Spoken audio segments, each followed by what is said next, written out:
Halo anak-anakku sekalian, kita lanjut pembelajaran kita dari video sebelumnya. Sekarang kita proses produksi kerajinan bahan lunak buatan. Nah, sekedar mengingatkan bahan lunak buatan yang dipelajari ada polymer clay, ada fiberglass, lilin, gips, dan sabun. Kita mulai yang pertama, polymer clay. Proses produksi kerajinan dari polymer clay. Polymer clay adalah semacam adonan yang sudah dicampur dengan bahan tertentu sehingga menjadi mirip adonan kue. Oleh karena itu, kerajinan tangan yang unik ini dapat dengan mudah dibentuk menjadi boneka yang lucu, bunga, dan hiasan lainnya. Bahan yang digunakan adalah polymer clay yang warna-warni ya. Ini dia polymer clay yang warna-warni. Kemudian alat-alat yang digunakan adalah ada cukil. Cukil ini merupakan alat ukir ya, alat cetak dorong, ada alat cetak tekan, ada alat cetak potong. Nah, ini adalah cukil. Kemudian ini ada alat cetak dorong, ini kayak membuat kue semprit ya. Ini ada alat cetak potong. Dan kemudian ini alat cetak tekan. Nah, ini dia. Jadi nanti polymer clay-nya dimasukkan di sini, ditekan-tekan, kemudian dilepas, jadi dia cetakannya. Proses pembuatan kerajinan polymer clay dapat langsung dibentuk dengan jari tangan. Jadi dengan jari tangan kita bisa bentuk ya. Kemudian diukir dengan cukil. Jika memiliki alat cetak, dapat langsung dimasukkan ke alat cetak tersebut. Setelah itu biarkan polymer clay mengering dan mengeras. Nah, seperti inilah contoh produk. Ini bunga ya. Saya rasa ini bisa dibentuk. Ini juga bunganya lebih cantik lagi. Ada lekuk-lekukannya. Kemudian ini contohnya lagi gajah, miniatur gajah nih, sangat cantik, imut-imut. Nah, itulah dia contoh produk dari polymer clay. Kita lanjut yang kedua adalah fiberglass. Pada dasarnya kerajinan fiberglass membutuhkan beberapa campuran dalam proses pembuatannya. Campurannya itu ada cairan resin, yaitu minyak resin, bahan dasar minyak bumi, dan residu.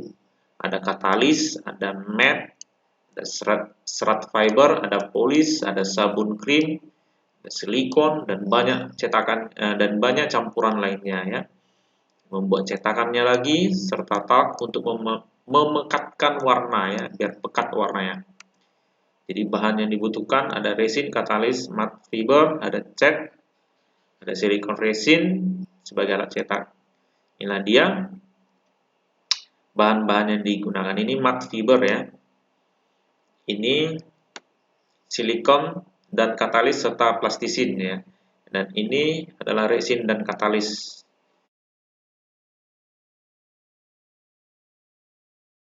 Itulah dia bahan yang dibutuhkan. Kita lihat alat yang digunakan. Ada sendok, wadah mangkuk, cetakan silikon, dan gunting. Inilah dia.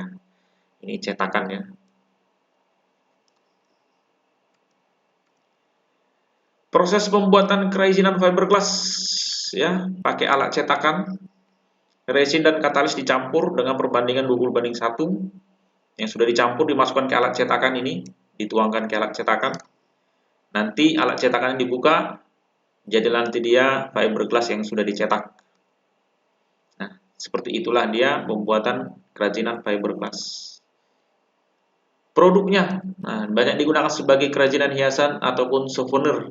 Ini dia ada gantungan kunci, ada bentuk seperti ini, ada bentuk seperti ini dia. Dan masih banyak lagi contoh yang lain.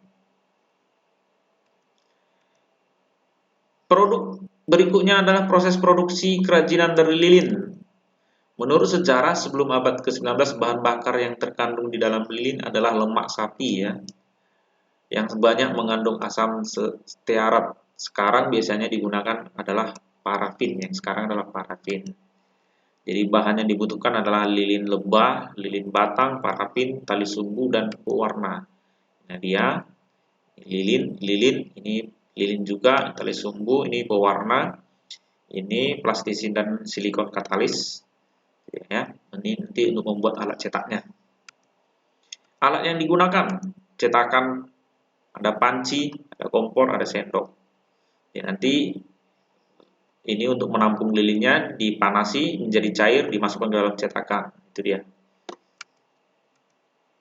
Proses pembuatan kerajinan lilin seperti saya katakan tadi, sangat sederhana saja. Kamu dapat memanaskan lilin dan parafin di atas panci. Setelah cair, lilin dapat diberi pewarna bubuk atau cair. Siapkan cetakan di atas gelas, kulit telur atau wadah atau loyang kue. Jika ada silikon lebih baik. Tuangkan lilin cair ke dalam cetakan dan tunggu mengeras.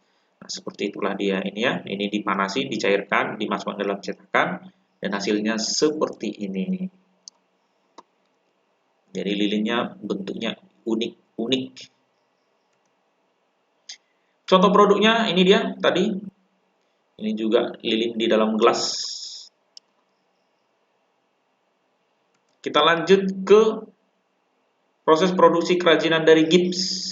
Untuk membuat gips sebenarnya mudah jika sudah memiliki alat cetaknya ya. Jadi semua di sini harus ada alat cetaknya nih. Bahan yang dibutuhkan adalah bubuk gips, plastisin dan cat.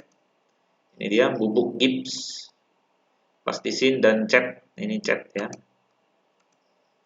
Alat yang digunakan gelas, sendok dan alat cetakan. Nah, ini juga alat cetakan. Alat cetakannya dibuat dari plastisin tadi ya. Ini ya. Kemudian proses produksinya, proses pembuatannya. Bubur gips dibuat dengan perbandingan 1:2. 1 untuk gipsnya, 2 untuk airnya. Jika untuk cor, maka perbandingannya adalah 1:3. Seperti itu. Nah, ini dia. Gips diaduk dengan air hingga kental. Ini. Kemudian adonan gips disiram ke dalam cetakan. Dimasukkan ke dalam cetakan. Ini cetakannya. Cetakannya sudah dibentuk sebelumnya ya. Tunggu kurang lebih 15 menit sampai kering. Udah kering, gips dijemur agar kering sempurna. Ini udah bentuk-bentuknya hasilnya. Ini bentuk minion dia. Gips diamplas dan diwarnai ya. Jadi warnanya jadi kuning, biru, jadi bentuk minion. Ini ada bentuk buah-buahan ini lagi. Itulah dia kerajinan gips. Contohnya kita lihat lagi contoh yang lain. Ini dia ya. Ini topeng, ini patung. Ini juga patung dia. Patungnya kecil-kecil ya. Kita lanjut proses produksi kerajinan dari sabun. Sabun dapat diolah dengan 2 cara, yaitu diukir. Ada diukir ya, ada juga yang diparut hingga menjadi bubuk lalu dibuat adonan. Nah, seperti membuat plastisin dia, yang bubuk ini, yang bubuk diparut. Ada pula yang dibuat dengan cara dicetak saat sabun masih dalam keadaan cair ya, dibuat dalam cetakan. Bahan yang dibutuhkan ada sabun batangan, ada sabun cair. Ini sabun batangan, ini sabun cair. Alat yang digunakan adalah butsir, ya ini untuk ukirnya tadi, jarum kawat, pensil, spidol, dan cetakan. Ya. Ini butsirnya tadi, ini di alat cetakannya. Nah, ini bentuk hati dia, alat cetakannya. Dan ada garis-garisnya, itulah dia ragam hiasnya. Ya. Proses pembuatannya ada dengan teknik ukir atau dengan cukil. Jika ada cetakan, bisa juga pakai cetakan. Nah, ada juga yang teknik cor ya. Ini teknik ukir. Nah, dibuat dulu polanya. Kemudian di pinggirnya diukir. Nih. Dan ini dibuat seperti ini juga. Biar ada motifnya. Dan jadilah seperti ini dia. Nah, ini dia. Sabun batangan ya. Contoh produknya, nah ini dia. Ini kayak es krim ya, tapi dari sabun. Ini hanya hiasan saja, bukan untuk dimakan. Ini juga dari kupu-kupu. Ini bentuk bunga. Seperti itu ya. Nah, anakku sekalian boleh mencari di YouTube video tutorial cara membuat kerajinan polymer clay, fiberglass, gips, lilin, dan sabun. Ada banyak nanti di YouTube cara-cara membuatnya. Kemudian tekniknya dipakai juga berbeda-beda dan hasilnya pun nanti berbeda-beda. Yang mana menurut Anda bagus, bisa Anda coba. Nah, demikianlah pembelajaran kita kali ini. Sampai jumpa, sekian dan terima kasih. Jangan lupa kodenya ada di video ini.